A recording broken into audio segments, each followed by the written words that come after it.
to you live from Track Major Studio here in Austin, Texas, on this nice warm day. We got a special guest in the building. I am your host, Wayne. Here's my other guy. What up, Uncle Gandhi? He is also your host as well. And we got a special guest today. We're going to go ahead and get right to it. Oops. Hit it too hard. But, yeah, we got a special guest in today, guys. We know him as Coach. Some people know him as Coach Silky on Instagram. What was your stripper name? That's it. That is. Okay. So Coach Silky is your stripper name. Got it right. Okay, so even better. Yeah, you know. But the world will know him as Roderick McDaniel, comedian Roderick McDaniel. Welcome, Coach. I'm gonna call you Coach. I'm not gonna call you Roderick because that is still very weird. Roderick. We're gonna cover a couple things, Coach. I don't know if you watched the basketball game last night, but we're gonna do like a quick recap of what's happening. I was in and out. Yeah, I know. Because there was a bunch of bullshit that happened last night, and there was With who? a bunch of bullshit. How? With the game? Bro, I don't know if bullshit means Baylor came out and put it on them real quick. Baylor, the media, the four-letter word, their champion, Gonzaga, got their ass tapped by Baylor last night. Bro, I wanted Gonzaga to win. I thought it was a great story to see them go undefeated. That hadn't happened Gonzaga? Since '76. Yeah, I wanted to see it. You know, I'll be honest with you. I did not even think about the undefeated thing when I picked Gonzaga to win the whole thing. Yeah. So it didn't even cross my mind. Right. And I still don't give a fuck. Yeah. I wanted to see it. I did. I wanted to see that. I wanted to see them win it. Whether they were 86-2, Yeah. 41-0, Yeah. 201, like I don't give a shit. Hey. That's just who I thought was the best team in the tournament. Hey man, but shout out to Baylor. I can't believe I'm actually giving Baylor some credit. Yeah. And it hurts my soul. But As a Longhorn fan, I know that stung to say that out loud. yeah, man, that's Bro. But I mean, there's still like a small sense of pride because it is a Texas team. But at the same time, it's just like No. Fuck that pride shit. We've been playing basketball for how many years? a long time. Scott Drew came up in there. We've been through how many coaches in the last 15 years? Ooh, 15? I don't want to get into that. No, not 15. Oh, okay. Well, Scott Rick, Drew's been the only we coach. went through at Rick Baylor's. and we went through Shaka. Now It's only been two. It's only been two. Ooh. Think about it. Get on. Think about it. 2003. Oh, yeah, Rick. That was the last time we were in the actual Final Four. Yeah. We had that great squad, and then we ran into Carmelo Anthony. Yeah, they were on fire. And then Baylor, they had sanctions when they hired their coach, but now they've won their here's the first thing, bro. national title. Wait, was Durant on the squad back then? No, Durant was no. on the 08 squad. Okay. Yeah. He was on 08. This They got was, that squad got to the Elite Eight. Yes, that was a. That was a damn good squad. Yeah, I thought that was the smart. Tristan Thompson KD squad. That was a really that was good a really squad. good squad. Yeah. And then Rick Barnes shit the bed and he dipped. Like he always does. Yeah. Just like he did Like in Shaka Tennessee. did. Hey. Man, I hate seeing Shaka go out like that. I 'cause don't. He Fuck that did guy. great at his last school. And then he came here, and then I was like, you don't know what you're getting into. Couldn't hold it up, man. Couldn't hold up them Shaka- draws. There was some big draws, man. You know, this is what's really funny, right? And for football, I get it. Right. For basketball, I feel like as a Texas fan base, Yeah. our expectations are way too high because we're historically a mediocre basketball school. Yes. Are we a mediocre basketball school that gets Praise for our name, yes. I don't even want to say it's praised. I'm just looking at it like Attention? no, are we do but we produce these players that are phenomenal. That's awesome. So, but what have we ever won to say we should have these expectations? I think that's where that expectation is coming from because you have the Kevin Durant. I mean, you can even throw PJ Tucker in there because his career after his 30s has been phenomenal. Yeah. Miles Turner, DJ Augustine still in the league. Yeah, Avery Bradley still in the league, still performing. Like But these guys have been into the league or in the league at different times. True. It's not like they've all played together and they got there together. Right. And then because they got there together, they didn't do shit at Texas. right.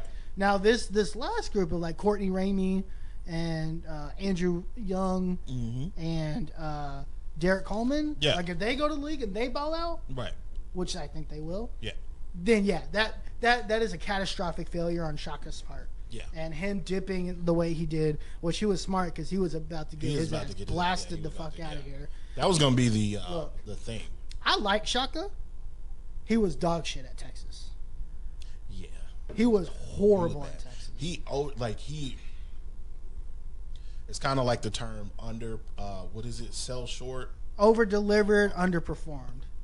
Maybe that's not the same phrase. Under deliver, overperform. I Over don't know. promise. Over promise. I think it was more, and I don't even think it was he that over promised it. Here's my problem. I think with, I grew up in Louisiana, Right. and I'm a Longhorns fan, but I watched LSU, Right. and the crap that went down with Les Miles. Yeah. And here was a guy that was our coach that had us in contention 11 out of 12 years. Yeah. And we fired him because he couldn't beat Alabama or get us to the big game. Yeah.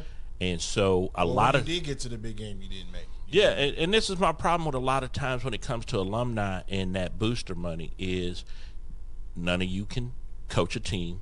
None of you could recruit a team. Right. So shut the fuck up and just give us your money and play your part. That's what you were supposed to do as a booster. Well, But they go, hey, But here's a lot my of money these and I want to boosters- see these A wins. lot of these boosters. But that's the thing, though, right? Want that boot? They gonna give you that money, Yeah. and they also gonna give you that opinion that goes with it. Yeah, they do. And that's the problem. That's Schools part of all. it. You know who was good about telling boosters to fuck off? Mac Brown. Mac. Mike Leach. Oh yeah, he is. At Tech. Very, yeah. when he was at Tech, Bro, he wasn't drove. he also doing some shady shit at Tech though? No, he was cool. He really was legit the whole they time. didn't But like him. they didn't like him because he refused to play politics, That's and he right. wouldn't go to the meetings. He wouldn't go to the fundraisers. Yeah. He was like, "Is that fundraiser going to get me any?" He once time said, "Is the fundraiser going to get me any 5-star recruits?" And they went, "Well, no." He went, "Well, I'm not going," and he literally don't did blame not him. go. And they got mad at him for that. Look, I don't blame him either. I like it. And I'm not even a Tech fan, but I love me some Mike Leach. Mike Leach is a baller. But here's the thing: I don't blame him though, right? No. Are you going to get me a 5-star recruit now? Well, that conversation might change once these new rules come into effect. Yeah. That conversation might change, Oh, right? yeah. And that's happening in the next 9-10 months. Yeah. So, come January, when those new rules are in place, yeah, you better get your bitch ass to the fucking meeting. Yeah. Yeah.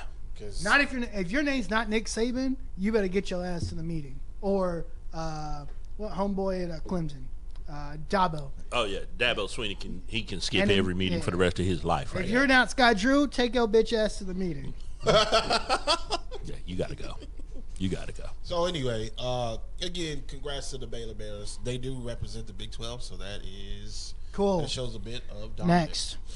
Oh well. And he jumped in on that one. Yeah. He's not happy about that. I don't No. know. I just think it's You don't care. embarrassing that a program that struggled for so long was able to turn around and win a championship in 10 years. No, Do you guys not Stole remember it. that was Gonzaga's story?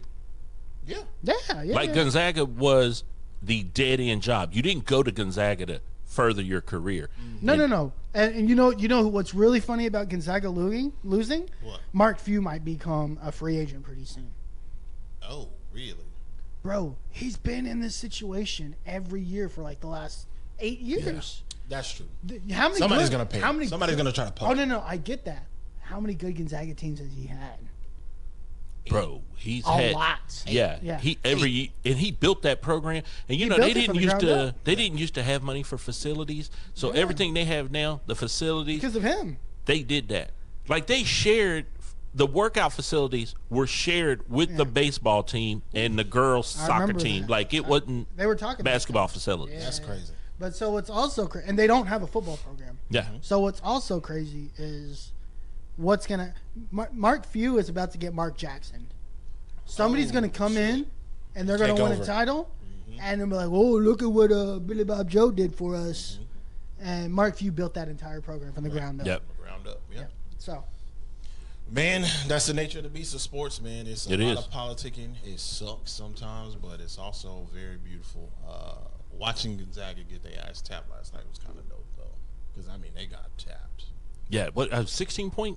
16 It was they were up down, by 20 at one point. I Yes, know. they were down they 19. got down to behind. 9. They got They it did down because to at 9. halftime they were only down by 10. Yeah, they got it down it was to 19. No. No. They At were down by halftime 10. it was 47-37 at halftime. Okay. And then it got to about 7 or 9. Yeah. And then after that, they couldn't do a goddamn thing. Yeah. Now Baylor was like, "That's enough of that." That's cute and all. We're glad you showed up for TV, but now let's put the show. let's- Hey, but in all seriousness, congrats to Baylor. Yeah, I know that hurt. I know that hurt what y'all was that? as some Big 12 What fans. was that? What was I that? ain't even go rub it in. I know that hurt. Harish? What was that? Tim, you owe me $25. Shot. Nah, this motherfucker stays on it. You stay on it, Stay dog. on this bro. bullshit. Stay on I just want to cover one thing. I kind of have a small rant. I'm not going to go too long into it. I've had a history of. All right, it's been nice knowing y'all. Thank It's you. been a history of long rant. It's been a history of long see you rants, next but week. I'm gonna. Really, bro? I know No, you- go I know you. ahead. I know what you're about to all do, right, dog. all I'm about right, to all leave. right. go for So, okay, I just want to cover the I Am Athlete podcast last night. If you guys didn't watch it, it's made headline news, as you were saying. It was on USA Oh, Today. yeah. There's a part in the conversation. Andre Johnson was there. You need to fucking watch that. Tell people about the podcast that don't know about the podcast. Okay, so Because it's a great podcast. So the I Am Athlete podcast is about. It's hosted by Brandon Marshall, Fred Taylor, Chad Ochocinco, and Channing Crowder, who played on the national championship team at Florida when they were fucking demolishing people. Right. They have come together and have, over the last year and a half, created a really good platform. It was kind of hard to watch at first, but now I want to say since COVID, they've really hit a good stride. I think adding Chad added a little bit of flair to it. His last name, he went by Chad Ochocinco. So, I mean, if that don't tell you that he's got flair, I don't know what does. But they all play a great role. Yeah. Chad is he's a bit older than Brandon, but he adds the flair. You got Brandon Marshall, who he's kind of like the host, but he likes to get a little messy. He likes to be a little messy, a little chatty patty. You got Fred Taylor, that's just a seasoned vet, chill, relax. You can tell he's not Old man of the group. There he is. He the old man, right? Yeah. And then you got Channing Crowder. Channing Crowder, I don't want to say he's the meathead, but he is. You know what I'm saying? He's still like frolic. Like he don't really work out, but he's still frolic. He's just bigger than everybody. You know what I mean? You can tell he could just be. He's a little different when you see defensive players. If you talk to defensive players, their mindset versus others is just different, and it just stands out. But they've been doing a really good job. And this last podcast, they had Andre Johnson on there. And we have been talking about the whole Deshaun Watson thing, and it's really fucking touchy.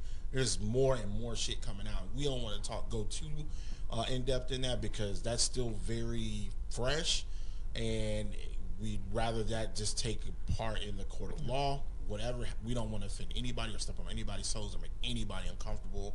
So we try to stick to the football element of it. But clearly there are bigger things to fry and bigger fish to fry outside of football when it comes to Deshaun Watson right now. So we try to stay on the up and up on that. But in the midst of them having a Deshaun Watson conversation, they were talking about contracts and how players in the NFL don't necessarily stand up to owners because they don't have guaranteed contracts. And me and Harish was having this conversation as you were here before we started about how the NBA is just a players' league. There's no way around it. The shit that Adam Silver was doing, the shit that my man that was David Stern was doing, God rest his soul, with the NBA and the TV deals that he was making with the NBA before he passed away and before he gave up his seat. It was just shit that we had never seen before. The NBA, they don't wear helmets. The NBA has it just better, even though the NFL is king. The NBA is better marketed globally. You got stars from all over the fucking world. You got Luka. You got Kristaps Porzingis. There's tons of other Nikola Jovic, or the Joker, whatever you want to call him. You got players all over the place, right? And these players have guaranteed contracts. They can, when they get $150 million, they're getting $150 million. If they get cut, they get. That was my phone. Oh, okay. Sorry. If they get cut, they're still gonna get they're still getting their bread. There's nothing to it. Brandon Marshall. I like Brandon Marshall. I love Brandon Marshall, but he was just fucking loud and wrong. And I want to play the clip. And I just want to, Coach, I'm pretty sure you haven't heard this yet. Oh, I've heard it. Okay. I know what he says. But it's really short. And I just want to go into like a little bit of detail on why this is stupid. So I'm gonna play. Y'all talking about the NBA? Everybody got guaranteed contracts, and it's false. They do. Searching this, and I'm telling you, it's the truth. No, they don't. Not everybody that's on the NBA roster have a guaranteed. There's two-way contracts. There's two-way contracts, No, it's and not. then there's Y'all the know what top I'm talking dog. about. There's the top dog. No, it's not. There's 4 guys on the Yeah, NBA yeah, team bro, that got he guaranteed just- contracts, yeah. and everybody else can be cut today and don't got nothing. This was cringeworthy. Oh no, bro, this is this is old school. What my grandparents used to say. This is barbershop. Wrong is 2 left shoes. Yeah. So who has a better Wrong is structure, 2 NBA left or shoes. NFL? Everything y'all saying is what I'm saying. It's now you finally got the Russell Wilsons of the world finally saying. Yeah, no, he Okay. was wrong. So wrong. So anybody that has a phone, anybody that has a tablet, anybody that has anything, fingers, can look up and tell that the NBA contracts are guaranteed. Yeah. That is a part of the CBA. Wait, are you saying that they could have used Google? Bro, you know what the worst could've- part about that? He said, I've been researching this, and I was like, on what? Like, Donald Trump's Twitter? I don't know where you got these false facts. Well, he can't go to Donald Trump's Twitter. Yeah, he because sure it's the can't no same- more. Let's go. See, it's one thing to be wrong, but it's another thing to be loud and wrong. That's Yeah. one thing my mom always told me. It was like, it's okay to be wrong. Don't be loud and wrong. Yeah, no. Right. You know what I'm saying? For Like, sure. he looked like a fucking idiot. Well, you know what it is, man. My dad used to always say this, man. Nobody knows you're dumb until you open your mouth. Right. Right. Yeah. And he could have woke up that morning and chose silence. And he chose woke up that morning and chose violence. And it was Chose just violence. it was just not a good look, man. So It here's almost my shows suicide. He made himself look stupid. I mean, dude. Here's the. That was basically social media suicide right there. Like people that don't know He's gonna Brandon be the butt Marshall. of jokes for a while. Oh, For yeah. the rest of the week. That's why you say memes. So getting a meme or GIF, it can be a good thing. Yeah. It can also be not a good thing. This is not a good thing. I just want people to like really listen. I'm not here to teach any lessons. I'm not like. I don't think I'm here to teach any lessons. I might actually teach somebody, but I'm not intentionally trying to teach lessons. I'm not a teacher. I know that Mike used to ask me all the time, "Why don't you go back to school and be a teacher?" I'm not built for that. That's not what I'm here to do. I'm here to try to be as stress-free as possible to everybody, and I want to be stress-free as possible. When the role that Brandon Marshall takes on the podcast is as if he is smarter than everybody else. He wears the eclectic shirts. He's got the eclectic haircut. He talks about eclectic food. He's the Renaissance man, right? Yeah. You couldn't look more fucking stupid than you could possibly ever look right now. And I just want people to do just a tiny bit of research. That's really all I'm trying to get out. Because that was terrible. And I'm a fan of Brandon Marshall. I'm a fan when he was in the NFL. Yeah. I'm a fan of his personal triumphs and how he's gone through mental illness and struggled to get through mental illness. And check himself out. All of that, I champion all of that. The stuff that he's doing with his wife, I think is fucking dope. I hope to do some shit like that one day. But dog. Oh no, I'm making a meme. You know what's really funny? I'm making a meme. I'm making notes of I this. thought about one thing. How is Brandon Marshall? Again, I like Brandon Marshall, great player. Great. Sitting here and talking about NFL guaranteed contracts when his own fucking contract wasn't guaranteed when he went through all that shit. Exactly. That's why he left Denver. Bro, my meme is going to be when you get caught cheating on your girl 2 times Right. and you just get loud instead of be right. You're trying to That's be- what Brandon Marshall did. I'm just saying. I've seen this. Hey, I've man. seen this Couldn't have movie. been more right with Yeah. that analogy. Than ever That was before. good. You were just loud and wrong. Yeah. And it's just terrible. I still want people to watch it because It's good stuff. it's good content. For the football player, for the sports lover, for the fanatic. It is great information, and they got sometimes they pass along great information. You could also, but you can never be more loud and wrong. You could also take that loud and wrongness from a person that doesn't know shit to be entertaining. Yeah, if you want to see, I mean, if you're willing to watch that. I mean, people watch Skip Bayless still. That dude's been fucking wrong and loud for like 80 years. He makes me cringe too. He makes me cringe. Like, Skip Bayless. Man, Skip Who's was that other guy? Skip says wild stuff on there. Fucking Nick Wright's been long around for his entire life. It's terrible. I can't do Nick Wright. Who's the guy on ESPN? That guy's been loud and wrong for as long as I've been. You gonna say alive, Stephen A? I mean, he's been loud and wrong a lot too.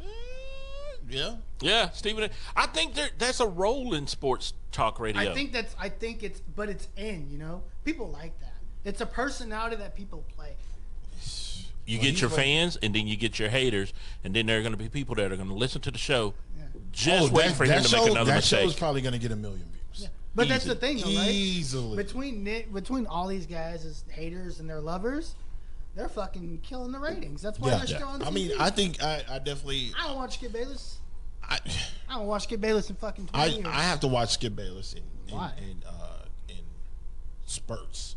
Because he says, I just don't watch him at all. You cannot, as a Dallas fan, I know you guys cannot watch him during the football season. Oh, it's very hard. You cannot tell me you watch that during the regular season. It's very difficult. It's very difficult. I just don't like following his Twitter. It's very difficult.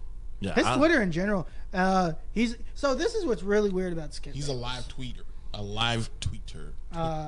He's a Dallas Cowboys fan, but he hates the Mavericks. Yeah. Loves the Yankees, I think. I don't really know what his sports. He's from Oklahoma, where nothing matters. Oh, so he can pick whoever he wants. He can Well, shit, I'm from India. I pick whoever I want to. Yeah, that's pretty much it. But no, that's true. But he loves Oklahoma. He loves Oklahoma the Sooners. He fucking loves them. No, I know. I can see that. Yeah, he loves some Oklahoma.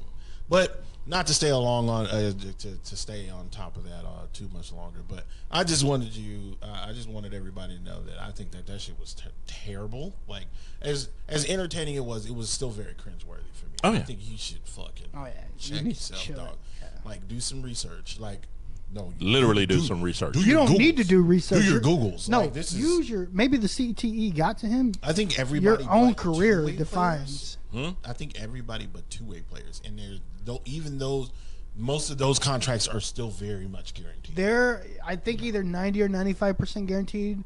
Yeah. The shared interest is between the G League and the NBA team. Right. So depending on who they're playing for at the time. Right. Which is why it's called a two-way contract. Right. And they can come up and down pretty much whenever at will. Okay. Which was the idea. That's dope. That's true. All right. Well, we're gonna get into the shits. We didn't covered everything that we wanted to cover. Like I said, we got a special guest today. Like I said before, some people call him Coach. Some people call him Comedian Roderick McDaniel. That has just released an album called Mind Your Business. Of course, I want to say mind your damn business, but we're gonna roll with mind your business. So Cut that up. You know what I'm saying? We'll get time. That's way too much applause. It's just mind your business. Yeah, it's mind your business. Wow, that's So, you've had an album before, live in the 806. 806. Yeah, I recorded that in Amarillo, Texas, 10 years ago, actually. It still sounds very good. I still listen to tracks of it. Man, it's amazing. That there are tracks on there that I performed recently in live shows that still hit. Right. Yeah. Because I think I didn't realize it at the time, but a lot of that comedy that I wrote, it was a weird point in my life where I was trying to write something that I thought could stand the test of time and wouldn't be dated. So I tried to stay away from like topical humor. Right. Yeah. So like if I'll give you a good example, man. One of my favorite comics, Nate Bergazzi, has a special right now on Netflix, and it's a snapshot of the pandemic because he's talking about the mask and the stay-at-home orders. So it's almost like, wow, he just did an entire comedy special to cover 2020. Right. Yeah. And that was a kind of a thing that, like, even back then in 2010, I was like, I don't want to do topical humor. I can do a joke about topical humor in a live setting, but I didn't want it to be on the album because then when somebody goes back and listens to that album, they're like, oh my God, he must have recorded this this year, Right. So I didn't, It's really weird. It changed how I was writing in 2008, 2009. And So, do you when you're writing jokes and when you're coming up with an actual, I guess, a show for whatever event that you're headlining or whatever the case may be, what normally comes? How does that writing process come up? Like, do you still throw a couple of things that, current events? You try to cover current events? Do you, like you said, try to keep it to where it's kind of timeless, where it's kind of hard to tell around what time is going on? Like, how does that write? Yeah, in a live show, I am. All rules go out the door in a live show. Okay. So if I'm in a live event, like if you saw me perform live, I'm going to do tracks from the album. Right. But there are jokes where I'm going to riff on a current event. Right. And so I have this joke talk about, I like country music. Right. And it's weird when you like country music and you're a black guy, because people treat you weird. Like it's almost like, oh, that brother's a unicorn. Like exactly. That's exactly what I was gonna say. You're a fucking unicorn. And so I was doing this joke, man. And after one show, one of my boys came up to me and said, "Oh, you still like country music? What about Morgan Wallen? What about him?" He threw that N-word out on TMZ. Oh, shit. And I was just like, and this was real. The punchline to the joke was, I would call T.D. Jakes a nigga on the Disney Channel tomorrow for 1 million plays on Spotify, in front of my mama and Coretta Scott King. No cap. This is a million plays, nigga. T.D. Jakes. I'm sorry. And so and that was my real comeback to it. And so I'm getting ready to go up and do the show, and that was the joke I told. I just like, I wonder if kind of came off your head like that. I just wonder if I can do this in the show, because this happened right before I go, and he hits me with this, and I'm like, I'm gonna do that country music show. And my boys, they're you gonna do that? What about Morgan Wayne? And that was my answer to him. So I went up on stage, and the audiences does not know what's coming, and I go into that riff about Morgan Wallen and what I would do on to get the plays on Spotify, and the audience went on the journey. They fell out, and it was a good mix, man, for me to look at the audience and go, wow, it's white, black, Mexican. I'm looking at the audience to see who's laughing and who's not, and everybody pretty much laughed, because it's such an outlandish thing to say. That is pretty wild. But they just kind of jumped in on it, and that's really part of the thing now. Is like, for me, 2020 with this album. Have you listened to it yet? Have you guys heard it? I have not yet, because I plan on getting it from you today. Yeah. Okay, man. I got to get you a copy. I got to bring you one. It's on Apple Music, isn't it? Yeah, man. This was a weird release, man. So it's the first time I've done like a major retail release, because the last one was digital and there was a physical, but I didn't put it in stores. And this one is like, if you live in Austin, you can go to Waterloo Records and get it. Amazon. I was on the Amazon webpage last night, and they were like, hey, we're sold out of physical copies. We're working to get more. And I was like, damn. You did? Okay. Oh, okay. And then it's like Apple's got it, Tidal's got it, Amazon Music got it, YouTube Music got it. So like, it hit I didn't even know Napster was a thing still. Really? Napster, didn't Napster get bought out by somebody? Napster is a legal music service, and I'm streaming on Napster right now. Oh, wow. Hey. That's crazy. Power to the players. Power. Yeah.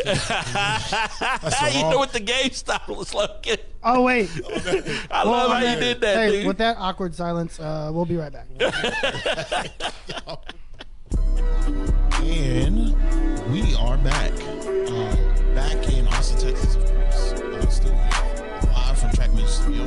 We got comedian Roderick McDaniel here. Coach Silky is on the phone. I'll let that run out a little bit there. All right, so we were talking about your jokes and how you come up with you prepare for a live show and how everything is off the cuff. How the fuck do you come up with these jokes? Because last Sunday, you had me in fucking stitches, dog. You had me and everybody in fucking stitches, and I had never heard you talk about this. I didn't know if it was on the album. No. That story I told y'all about trying the new breeds of marijuana and stuff? Yeah. Yeah, that's all. That's real. That's not on the album. Did I show too late to hear that one? Yeah, you did. Yeah, I was just telling them the story, man, about it. And it's just like, I turned 50 this year, man. And, Like, Yeah, wait.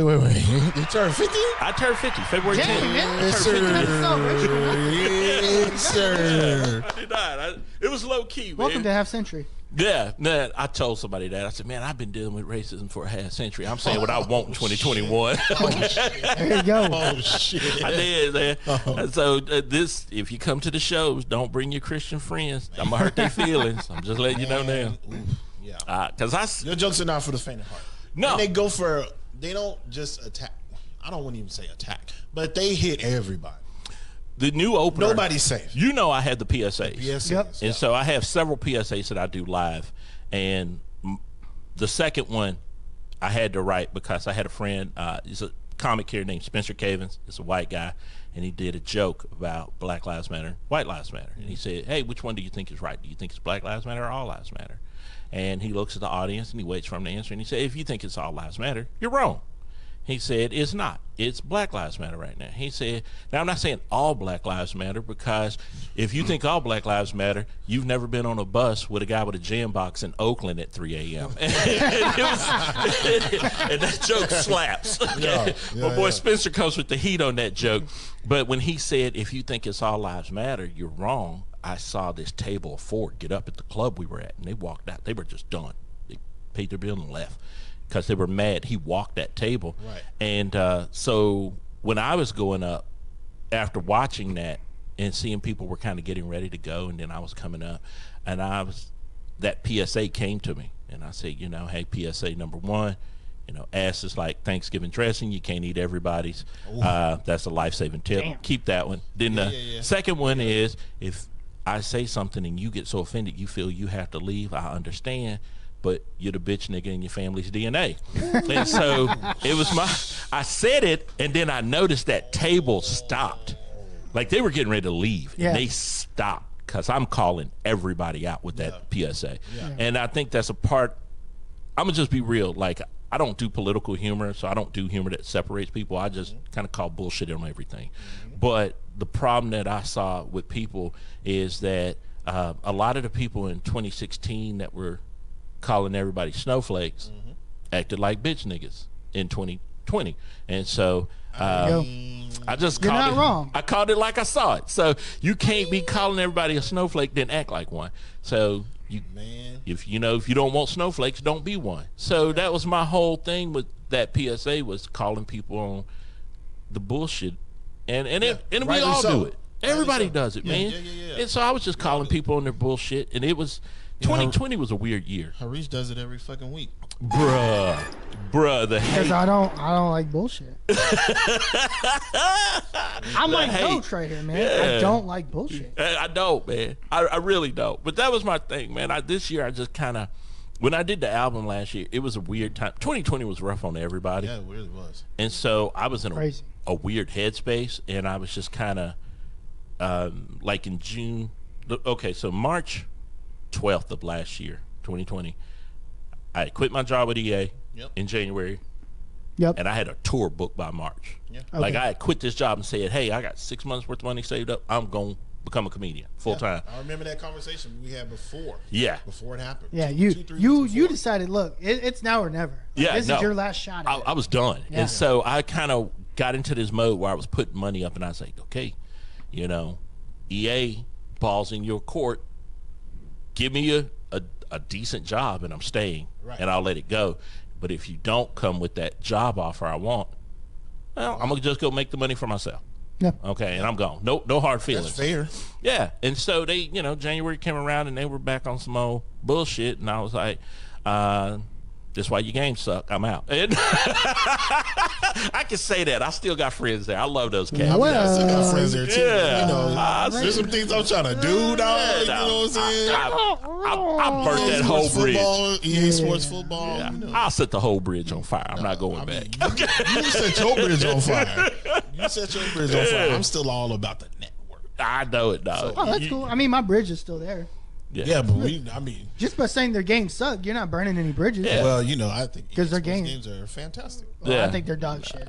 One in particular. I think they just keep making the same thing over every year and put a new number on it. But I'm not going to name the game that is. I will FIFA. Oh my god! Yo! Well, we're not doing this. You're making me uncomfortable. Right? Okay. You're making me uncomfortable right now. You're making me uncomfortable. Yeah, no, man. No, and the thing is, it was cool because when I was getting ready to leave, there were VPs in the company that came up to me and they said, "Hey, I can't wait to see you on Netflix. I know you're leaving." And I didn't even know they knew I was doing comedy, but the word had got around.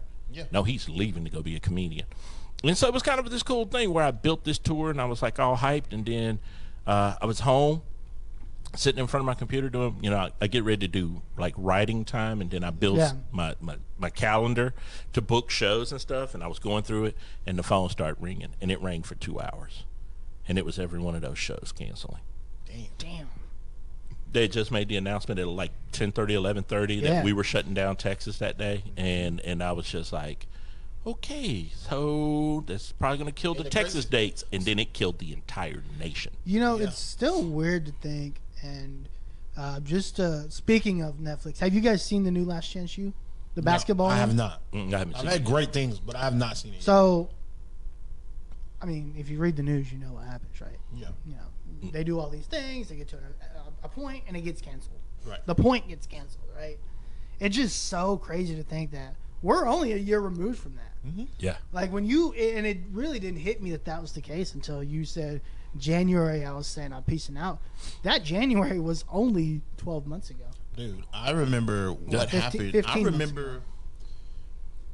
It's crazy because I felt like when COVID hit, we were just getting over COVID. Like not even getting over. Yeah. But we COVID were had just happened. COVID had happened in January. Yeah, the end of January. Yeah. It's like the last weekend in It January. was so fucking. It was just a freaky ass. Yeah. Like 2020 came in and it was just like no fucks given. Right. I'm 2020 just came taking in, Kobe heads. died. There was a couple other people that like notable people that died. Yeah. Before Kobe. Yeah. And it was just like, God damn, like what the fuck? What's going on? this year? 2020 was just coming in every week. So- There were 2 big celebrities that would die. Yeah. Basically, It came in hot. Yes, Yeah. it came Right. in hot. So we get through February, and I remember where I was at. I was celebrating my birthday. My grandmother's birthday was March 12th. Mm-hmm. She celebrated her 75th birthday. At the time, I was with someone. We had the same birthday. Yep. We had like a little shindig or whatever the Right. case may be. I remember that. I was there. And you were there. Yeah. And we fucking started. What happened? We started getting text messages. Twitter starts popping. So everybody's like, "This is an intimate setting." Something, right? Like, yeah. Yeah. This is. An We were in a intimate setting. restaurant. We were in a restaurant. Wow. Yeah. And my girlfriend at the time was just like, "What the hell is going on?" I was just like, "I don't know. They talking about this COVID shit. I don't know." But we kept trying to enjoy the day, but it fucking consumed us all. Like, Yeah. you know what I mean? Like, Oh yeah, no, you couldn't avoid it. so Going So- into that next week. yeah. Right? So that happened Saturday, right? That was I remember yeah. walking into work Monday, and I was interviewing for a new position. So I was interviewing this guy, and the moment it hit me, one of our managers, or one of the other managers that was interviewing the person I was interviewing, she was like, "Yeah, I'm not shaking your hand," and that's what made it real. Yeah, I remember. That's what made it real. Another Wow. thing that what really made it real for me, and we were kind of joking. I don't Yeah. know if you remember this, but we were just like, "Dog, we about to be off for 2 fucking weeks," and we were like high fiving each other. Oh We yeah, were bro. like, Everybody. Oh, yeah, like, yeah. We're gonna be we're shut gonna be down off for 2 weeks. Yeah. We out. We chilling, Chilling like for 2 we weeks. chilling. We'll come back. Everything will be great. I actually jumped in my Steam account and was like, oh, I'm about to get it. Yeah, we're I'm about to about play to all wipe these out We my about to whole play all these backlog. games. Yeah, dude. It was Oh, like I a do tech- remember it was that. like, Tiger King was on, and I say, Yeah. oh, I'm about Yeah, to watch yeah. these We're gonna- rednecks on meth. This is about to be fun. what do you mean? What you mean? Yeah.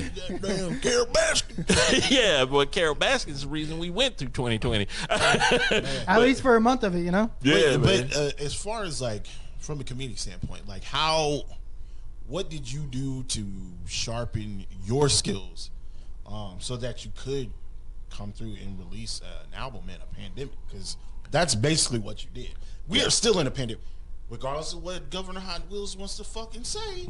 We are still in a fucking pandemic, dog. Yeah. So like, what did you do? Uh, Like, who, like, because like you said before, it was a 10-year jump or a 10-year gap between your first and your current. Mm-hmm. What the fuck made you want to do this in the middle of the pandemic? I got booked to go do a USO show. Well, okay, so March, I was kind of sitting there. I was like, okay, I'm cool. I'm still covered. Then April, I was like, I'm still good. I got money for this. Right. May shows up, and I'm thinking, bro, I can't get past June. Yeah. And that's when you start, the depression and all that starts. Did I make the right mistake? I didn't have this plan. Nobody really had no a plan, corporation right? had a plan for this. Yeah. So I was just kind of like, I can't beat myself up for not having a plan for a pandemic. Nobody had one. Mm-hmm. But my brother did. My brother basically had this weird thing where he said every 10 years something goes horribly wrong, whether it was the housing market or something. Mm-hmm. So this dude has saved up so much money. Like, he literally told us, I don't have to work all year. I said, what? I'm gonna be like this guy, man. Yeah, I don't have to work. I'm gonna start doing that. Dude, your brother, the stories that you told me of your brother. He's OG. As a legend, dog. Yeah, no, he's on a total nother level. Yeah. But like where I took mine and went to comedy, this dude took his, it just became like a villain. He's a super legend. Villain. He is a legend. Yeah. He does things that are just so legendary all the time. But he's like, yeah, I'm good. I'm literally good. I don't care. And went to his room, like, did not come out, just like, I got HBO Max, I'm good. Like, was gone, just chilled all year. Took yoga up, had to turn one of the offices downstairs. It's a recording studio, and he was like, he actually figured out how to do lessons with an iPad and teach his students virtually. Yeah. He was still doing drum lessons, like he was just clocking bank and never left the house. Yeah. And so I adapted early. Oh, big time. And so what happened to me was, like, June got there and I was like, man, I got to go get a part-time job. I'm starting to panic, and I can still go back to Uber and deliver food. I could do that, and I was with Postmates. And didn't EA tell you could come back too? Or didn't someone ask? Oh, they'd asked me if I was interested. Yeah, they were. You interested? No, no, hell no. That book was closed at that point. I had closed that one. Okay. I was done. And so I looked at this weird situation where it was like I took a job at like Sam's Club or some crap. Yeah, like that was part time. Yeah. And while I was in Sam's Club, I just realized I can't do this because y'all want me to pretend that I don't want to curse people out all day. I can't pretend like, because people say dumb stuff to me, and in comedy, I get to tell people to fuck themselves every night. I don't have to pretend like my customers are the audience. But if you start trying to talk crazy to me during my set, it's the only job where I can tell the customer, you're wrong and you're a fucking idiot. Right. And that's why your girl's cheating on you. And I say that to people in the audience. That's why your girl's cheating on you. Look at her. See how she's looking away from you? Quickly. That was a shotgun moment. Yeah, I really do that to audience members. They do not heckle me a lot. I destroy people. But it's interesting that you do that, right? That's a type of comedy. Yeah. Interacting with your audience, taking shots at your audience. There's not a lot of people that I'll let them go until you mess. Okay, so there was this one chick, I'll tell you the story, and I messed this couple up. So I'm at the show, it was up in Amarillo, and I'm getting ready to go back, and I hadn't been there since this happened. But I was at this show, and there was this lady, and she was chirping the entire show. And chirping means every comic goes up, and they hit their punchline, and she's adding to it. Oh, you should have said this. Like, she thinks she's the comedian. Okay. Oh, yeah. Or like she's repeating the punchline, like, we got it, lady. Right. So the audience, I can tell, is getting sick of her. And I'm like, hey, is anybody going to shut that chick up? And they were like, no, man, it's okay. And I was like, y'all don't want her to do that during my set. I'm just letting y'all know, if you love Jesus, somebody better stop her before I go up. Right. And so they were like, nobody went up. So I was like, okay. What happens. This is before you got on the stage. Yeah, I was telling them all, you got to shut this chick up before I get up there. Because if y'all don't want her, I'm going to get her. And so they don't say shit. You were telling the other comedians this. That were right. Yeah, I was telling them, like, the host, other comedians, the dude that booked us. I'm like, hey, man, send security over and just have her, be quiet. Right. Nobody goes over. I'm watching her, and I'm like, okay, I've warned everybody. So I go out there, and I'm about 15 minutes into my set, and she started chirping. And I looked at her, and I just took a knee like Tim Tebow. You remember Tim Tebow when he would take a knee to pray? Yeah. So I took that knee like Tebow, and I said, dear God, I know I don't come to you a lot, but if you could just do me a favor and shut this bitch up here up on this third table. And I don't need you to kill her, but if you could just give her a stroke to stay shut the fuck up for the next 45 minutes so I can finish this show for everybody else, I will be at church on Sunday. Love you. High five to Jesus. The 12 apostles rule. Go God. Amen. And I got up. And when I got done with that prayer and I got up, the audience gave me a standing ovation. She was so fucking, like her face was tomato red. Did she leave? She was like looking like she was about to cry. She got up. She ran out. Oh, damn. And so I was like, come back, I'll change. And she kept walking away. And I was like, I'm not going to change. You're the idiot. You need to change. Okay.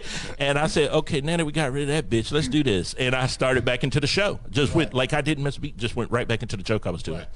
At the end of the show, I'm getting paid. And I got paid quite a bit for that. Right. But when he's counting out the money, there was another $132 there, more than I was supposed to get. And I said, hey, bro, you've overpaid me.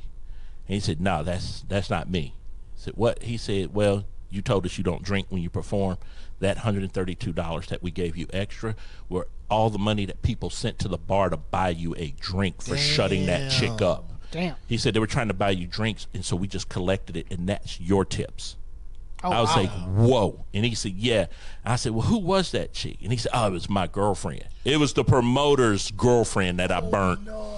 And I'm like, oh. And then in my head, I'm going, this nigga's never booking me again. I'm never coming back, right? And then I go, oh, man, I'm so sorry. He said, no, man, I'm glad you got her because she needed to learn that lesson. So I'm back. I'm sitting there getting the money in my pocket, getting my stuff rounded up and get ready to leave. She comes backstage. You hurt my feelings when you said that. And I said, well, you hurt every comedian's feelings when they were trying to do their job. Nobody comes down there to your job while you're sucking dick in the alley and tells you how to do it. So shut the fuck up when these guys are working. And then I was like, I probably didn't need to say that to her. Like I'd already killed her. I didn't need to kill her more. Like I woke her back from the dead and killed her again. And you pulled a Thanos. Oh, dude. Oh, okay. I snapped. She was gone. And so she was mad. She was like, and I said, if you want to be a comedian, take your ass to an open mic. Go struggle, get booed, do the work. Start everybody else. Yeah, do everybody else. What everybody else is Do doing. what we did to get to this point, and then you come talk to me about your hurt feelings. Right. And so I knew I was like, I'm never getting booked again. I'm done. There's no way there's no humanly way possible they'll book me. So next day, I'm packing my stuff. I'm getting ready to leave, and I call the promoter one more time. And I said, man, I really want to thank you for the show. Sorry about the stuff with your girlfriend. She's a lot to deal with, bro. And he said, yeah, she is. She broke up with me last night. And I said, what? He said, man, I'm so happy. He said, dude, you burned her, and she was mad that I wouldn't defend her. And he said, well, he told you what to do. Take your ass to an open mic or shut up. And she was done. Oh. Yeah, she was done. Hey, man. And he's like, bro, if you would have got rid of her by the show, I'd have tipped you another 50. I was like, God dang. True story. This guy, I'm not saying whether he booked me, but I'm going back to Amarillo on the 17th and 18th. I'm doing 2 shows. There we go. Hey. I'm doing that 2. shit right there. I'm doing 2 shows, man. Fucking amazing. I wish I could get money by telling people shut the fuck up. Oh, bro. I mean, That's why I can't go I back to guess it's retail. weird. Yeah. I can never go back to retail. You think I could go work at EA and be on the phone with somebody? Like, I knew it was time for me to quit before I left.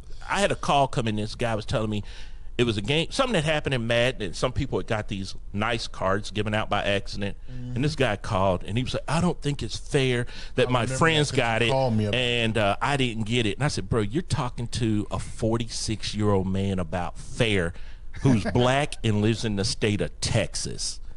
You're talking to me about fair, bro? And he was like, well, I don't think we need to bring that up. I said, no, we really do, because you're on the phone with me about fair, and life hasn't been fair to me since I was 6. So I don't know what you think I'm about to do, but I'm not about to do anything. I remember that because you gave me a phone call, and you was like, what the fuck is up with this card? And I was like, it's a Mel Renfro card. Yeah. Then it was like a 96 overall player. Well, EA screwed the poo on that one. Yeah, they did, but it was... And they accidentally... Wait, EA scared the poo on something? Yeah, man. Never happened. It was crazy. So what they did was they granted the card to everybody. And well, obviously, except for this guy's friend. Except the guy who he didn't get on in time to get it. He you wasn't logged in at the time. Oh, the card. I didn't get the got card like either. 4 of them. Yeah, no. So Were they sellable? No. No, they weren't even tradable. They were nice. They were nice good on your cards. team. It was a. If you came it right, I'm going to the match. But if you came it right, It's a cool card. All right, let's move on. if you came it right, it's a card and it's a game-ending card. It was. You won't need another corner. Oh, and Yeah, and then no. this It guy. doesn't matter if it's golden ticket. Yeah, no, this guy was so mad. And then I told him that, and he was like, oh, okay. And I said, are we done on this call, or are we going to keep going? And he was It's just like, so crazy no, that we're I done. remember this card. Yeah. I remember you telling me about this card. Yeah, no, he hung up. And at that point, I was like, I'm going to get fired. I need to quit this and just go back to comedy because I'm at my stress point with this job. Yeah, you're max. Yeah, I was like, How long were you there for? Like 4 years, 5 years? Six going on 7. Coach in 2013. No, 2014. I got there right at 2014. 2014. Okay. Yeah, I was there. It was about, yeah. I put in long 6, time, dude. man. But 6 years, that's 6 FIFA launches, 6 Madden launches, 3 Battlefields, Imagine what 4 we- Battlefields. Imagine what me and this guy went through. Oh, yeah, y'all had some on me before I got there, and I was just like, I'm out, And dude. we I worked- can't do that. We worked at a time where they were like, no. Everybody got to know. Oh, yeah, no, everything. And I wish it would have stayed that way. I kind of wish it would have stayed, but I get what they were trying to do, you know. And as far as customer service goes, you know, hey, they were really trying to do things to fix it.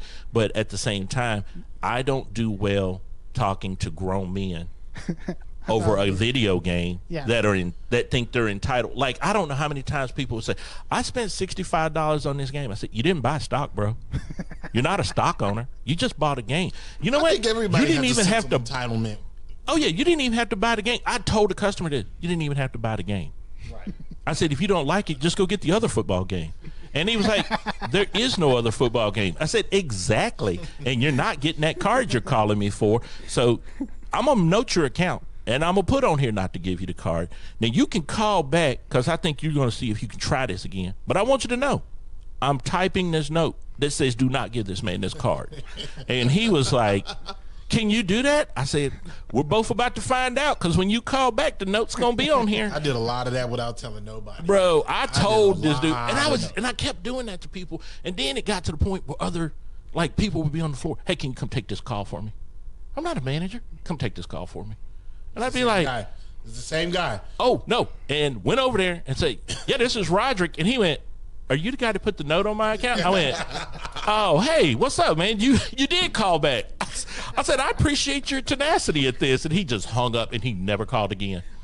That's hilarious. Yeah, but I knew at that point, it's like me and retail are not going to, like, I'm about to get fired because I was at that point where I was like, I have a set. The fact that people were asking you to come and take a suit call when they had a supervisor available. Yeah, there were supervisors available, but they would come get me. But, And you know, it's funny, right? And I've learned so many things just today. I feel like just based on these conversations that we're having and you know, haven't been there for 5 years because some smart ass genius wanted to do something out there. I'm not going to call it names. yeah, I know. What? I was calling people smart. How is that a gunshot? I know what he My means. God. Yeah. I know what you mean. That's I know smart. what That you genius hurt. So- I've known you long enough to know what that means. It feels to me like they've built their customer service to have the approach to cover their own bullshit. Yeah. If you think about it, I ain't saying nothing. if you think about it, EA has made these games the same for the last 5 years. yeah. I'm Look. not saying nothing. When I go take the ball from Tim in FIFA 19, it's looked the same in FIFA 21. Yeah. But here's my thing. And they use customer service to cover up the bullshit. I ain't saying shit. Well, you know, my thing was this.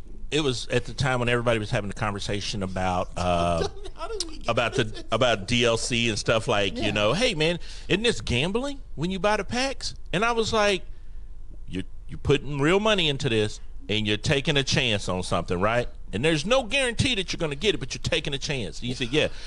I don't know what you call that in the UK, but I know what you call it in Nevada.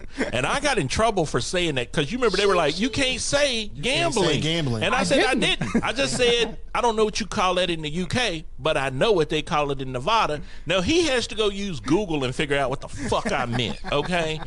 Because Brandon Marshall didn't know how to do it. So, hopefully this guy does. I'm just saying. Oh, my God. Oh, that's a callback. That's what we call it in comedy. The way you tied that shit in was so fucking good. Yeah, I'm a pro at this shit, okay? I want y'all to know. Oh, my God.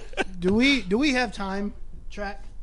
Do we have time? I just have one more question. Hit me, man.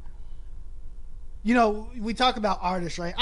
For an artist, a musical artist, it's obviously the routine is simple. It makes sense. Right. Go write some lyrics on a thing, create a tune for it, and go fucking read an album, right? Right. Or make an album. How does a comedian make that change of saying, I'm going to go on from going on stage and making shit up to saying, now it's my turn to go write stuff on a piece of paper and stand in front of a microphone and say it? How does a comedian make that decision? I'm going to tell you, the thing that got me was, I'm weird, okay? I'll just say that, because back in the day when I was coming up, I was in Monroe, Louisiana, and I just didn't know how shit worked. Right. So when I was a kid, I thought I was going to be a rapper.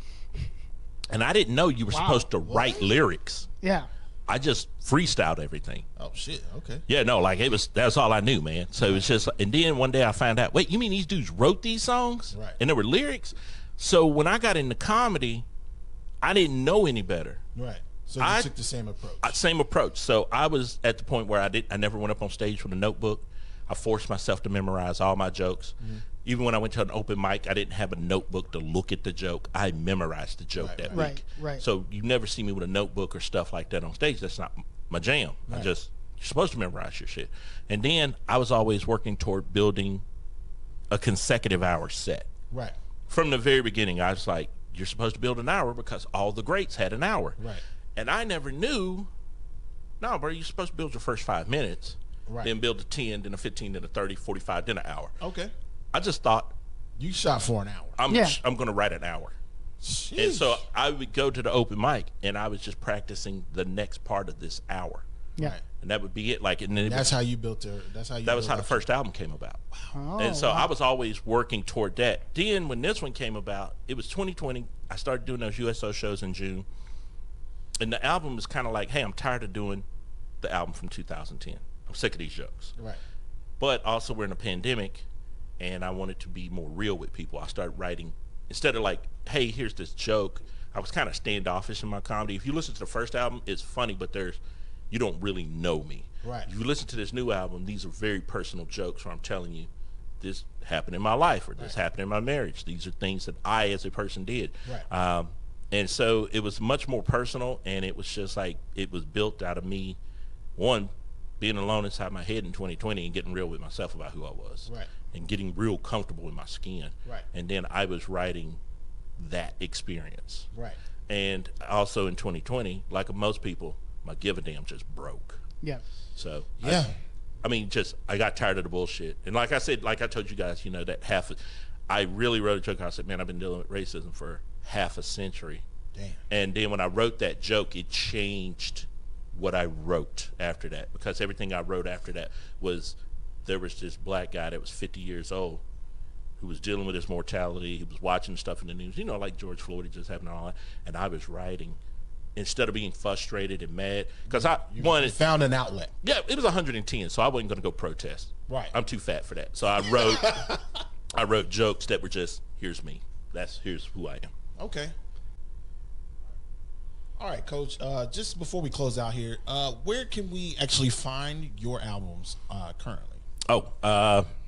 If you're in Austin, Waterloo Records. Gotcha. Okay, they're carrying it. And then if you're doing the digital, Spotify, Apple Music, iTunes, YouTube Music, Amazon Music. I'm on every streaming service, Tidal. All DSPs. Everyone. And you got a physical album in Waterloo Records in Austin, Texas. Yes. And I'm going to have copies at every show I do in 2021. That's what's up. You got anything before we close out? Coach, I haven't seen you in a while until, a couple weeks ago. Yeah. So to hear that you're doing the comedy thing, I'm super excited for you. Thank you. Thank you. I love watching you live. I'm going to definitely come back and check you out when I get back. Yeah, man. I want to share a quick story. I remember when we first started hanging out that same year that I met you, we ended up having you headlined at Fusion Hookah Lounge. I remember that. I remember that was show. Good. That was a good show. I had a Facebook memory come up a couple years ago, and it showed and I was like, man, this shit is still good. Though. That was a good show. That was a good show.